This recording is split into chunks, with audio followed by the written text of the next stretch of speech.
বাংলাদেশ ও ভারতের মধ্য দিয়ে প্রবাহিত সবচেয়ে উল্লেখযোগ্য নদী হল গঙ্গা, যা বাংলাদেশে প্রবেশের পর পদ্মা নাম ধারণ করেছে। বাংলাদেশ ভারত সীমান্তে এই নদীর এক পাশে বাংলাদেশের চাঁপাইনবাবগঞ্জ জেলা, অপর পাশে ভারতের মুর্শিদাবাদ জেলা। মুর্শিদাবাদ জেলারই ছোট্ট একটি পৌর শহর ফারাক্কা। আর এই ফারাক্কাতেই রয়েছে নদীমাতৃক বাংলাদেশের সবচেয়ে বড় গলার কাটা ফারাক্কা বাঁধ।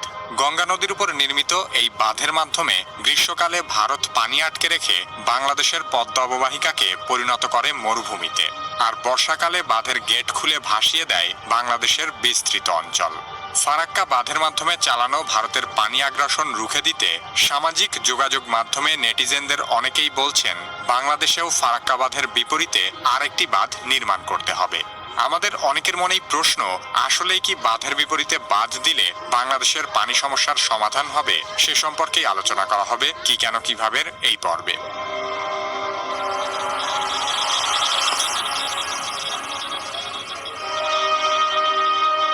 ফারাক্কা বাঁধ নির্মাণের মূল উদ্দেশ্য ছিল গঙ্গা নদীর পানি একটি কৃত্রিম খালের মধ্য দিয়ে পরিবহন করে হুগলি ভাগীরথী নদীতে প্রবাহিত করার মাধ্যমে কলকাতা বন্দরের নাব্যতা সংকট দূর করা। ফারাক্কা থেকে কলকাতা বন্দরের দূরত্ব ৩০০ কিলোমিটারেরও বেশি। ফারাক্কা বাঁধ থেকে যে কৃত্রিম খালের মাধ্যমে হুগলি ভাগীরথী নদীতে পানি পরিবহন করা হয়, সেই কৃত্রিম খালের দৈর্ঘ্যও প্রায় ৪০ কিলোমিটার। এই ধরনের অপরিণামদর্শী প্রকল্প গ্রহণ করা হয়েছে শুধুমাত্র রাজনৈতিক বিবেচনায়।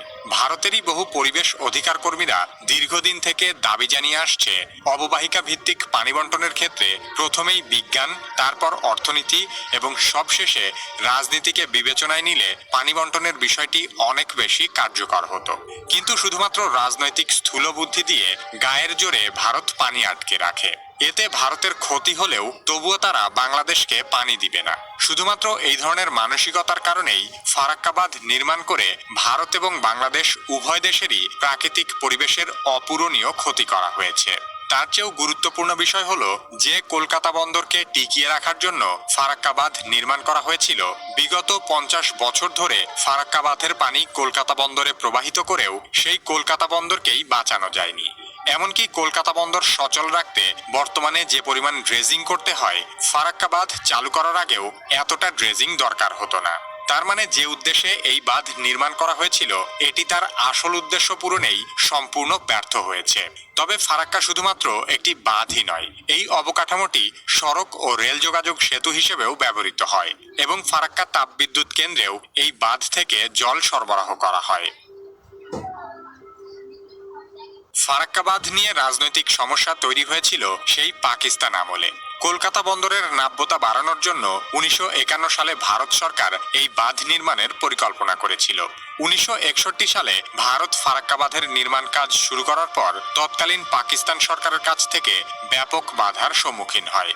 এরপর ভারত গোপনে গোপনে অত্যন্ত ধীর গতিতে এই বাঁধের কাজ এগিয়ে নিতে থাকে। কিন্তু বাংলাদেশ স্বাধীন হবার পর তাদের আর কোনো বাধা থাকে না এবং ১৯৭৪ সালের মধ্যে ফারাক্কা বাঁধের নির্মাণ কাজ শেষ হয়। ১৯৭৪ সালে বাংলাদেশের তৎকালীন প্রধানমন্ত্রী বঙ্গবন্ধু শেখ মুজিবুর রহমান এবং ভারতের প্রধানমন্ত্রী ইন্দিরা গান্ধী ফারাক্কা পয়েন্টে গঙ্গার পানি বন্টন বিষয়ে আলোচনা করেন। সেই সম্মেলনে সিদ্ধান্ত হয় যে উভয় দেশ একটি চুক্তিতে আসার আগে ভারত ফারাক্কা বাঁধ চালু করবে না।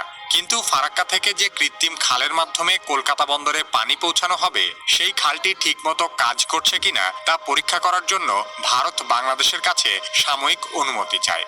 ভারত বলে ১৯৭৫ সালের ২১ এপ্রিল থেকে ৩১ মে পর্যন্ত মাত্র ৪১ দিনের জন্য তারা পরীক্ষামূলকভাবে ফারাক্কা বাঁধ চালু করবে।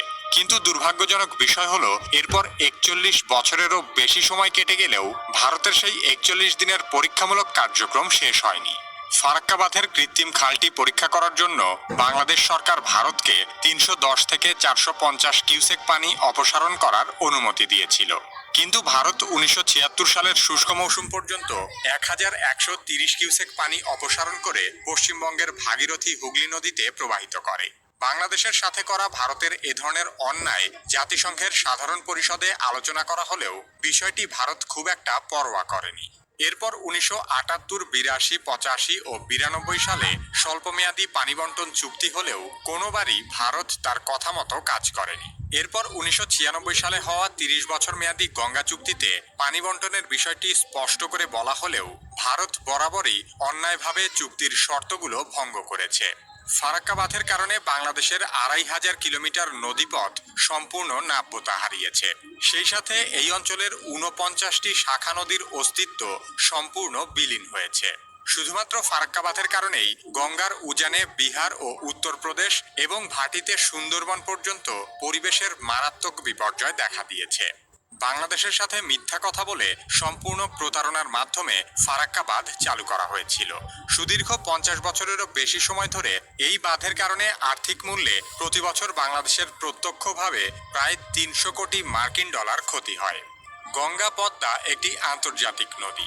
এই নদীর পানিতে উজানের দেশ হিসেবে ভারতের যেমন অধিকার আছে, ভাটির দেশ হিসেবে বাংলাদেশেরও ঠিক ততটুকুই অধিকার।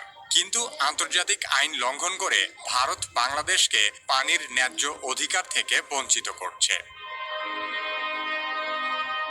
সাম্প্রতিক সময়ে ত্রিপুরা রাজ্যের ডম্বুর জলবিদ্যুৎ কেন্দ্রের গেট খুলে দেওয়ার পর বাংলাদেশের দক্ষিণ পূর্বাঞ্চলে নজিরবিহীন বন্যা পরিস্থিতি তৈরি হয়েছে। এরপর থেকে সামাজিক মাধ্যমে অনেকেই বলাবলি করছে, ফারাক্কার বিপরীতে আমরা ফারাক্কার চেয়ে আরও উঁচু আরেকটি বাঁধ নির্মাণ করে ভারতের বন্যার পানি আবার ভারতেই ফিরিয়ে দিব। কিন্তু বিশেষজ্ঞরা বলছেন, বাঁধের বিপরীতে বাঁধ নির্মাণ করলে বাংলাদেশের লাভের বদলে ক্ষতিই বেশি হবে। উদাহরণ হিসেবে বলা যায়, ভারতের শিলিগুড়িতে তিস্তা নদীর উপর গজলডোবা ব্যারেজ নির্মাণ করা হয়েছে। তার কিছুটা ভাটিতে বাংলাদেশের লালমনিরহাট জেলায় নদীর উপর তৈরি করা হয়েছে তিস্তা ব্যারেজ। অল্প দূরত্বে এরকম দুটি বাঁধ থাকার কারণে বাংলাদেশের আরও ভাটির দিকে তিস্তা নদী সম্পূর্ণ মরুভূমিতে পরিণত হয়েছে। তার চেয়েও গুরুত্বপূর্ণ বিষয় হচ্ছে, ভৌগোলিকভাবে বাংলাদেশের সকল নদীর অবস্থান ভাটিতে এবং ভারতের নদীগুলোর অবস্থান উজানে। নদীর পানি সবসময় উজান থেকে ভাটির দিকে প্রবাহিত হয়। তাই বাংলাদেশের ভাটি অঞ্চলে বাঁধ দিলেও সেই পানি কখনোই ভারতের দিকে ফিরে যাবে না। ভারতের বাঁধের বিপরীতে আমরা যত উঁচু বাঁধই নির্মাণ করি না কেন, বর্ষাকালে নদীর পানি জমতে জমতে একসময় তা বাঁধ ভেঙে ফেলবে এবং নদীর পানি বাঁধ উপচে আশেপাশের অঞ্চল প্লাবিত করবে। এর ফলে বাংলাদেশে আরও বেশি আকস্মিক বন্যা পরিস্থিতি তৈরি হবে এবং নদী ভাঙনের তীব্রতাও অনেক বেড়ে যাবে। তাই বাঁধের বিপরীতে বাঁধ নির্মাণ করা কখনোই সমাধান হতে পারে না। বরং ভারতের যে সকল নদীতে বাঁধ দেওয়া হয়েছে সে সমস্ত বাঁধও সম্পূর্ণ ভেঙে ফেলতে হবে। ফারাক্কা বাঁধ নির্মাণের আগে স্থানীয় অধিবাসীদের বলা হয়েছিল, ফারাক্কা চালু হলে এখানে আর বন্যা হবে না। কিন্তু অতীতের তুলনায় এই অঞ্চলে আরো ভয়াবহ বন্যা দেখা গেছে শুধুমাত্র বাঁধের কারণে। প্রতি বছর ফারাক্কার কারণে বন্যার ক্ষয়ক্ষতি থামাতে বিহারের মুখ্যমন্ত্রী নীতিশ কুমার ফারাক্কা ব্যারেজ ভেঙে ফেলার প্রস্তাব দিয়েছিলেন। নদীতে এ ধরনের বাঁধের ফলে যদি লাভের চেয়ে লোকসান বেশি হয়, সেক্ষেত্রে তা তুলে ফেলার একাধিক নজির ইউরোপ আমেরিকায়ও রয়েছে। তাই বাংলাদেশ ভারত উভয় দেশের অভিশাপ, এই ফারাক্কা বাঁধ অবিলম্বে সরিয়ে ফেলাই সকলের জন্য মঙ্গলকর।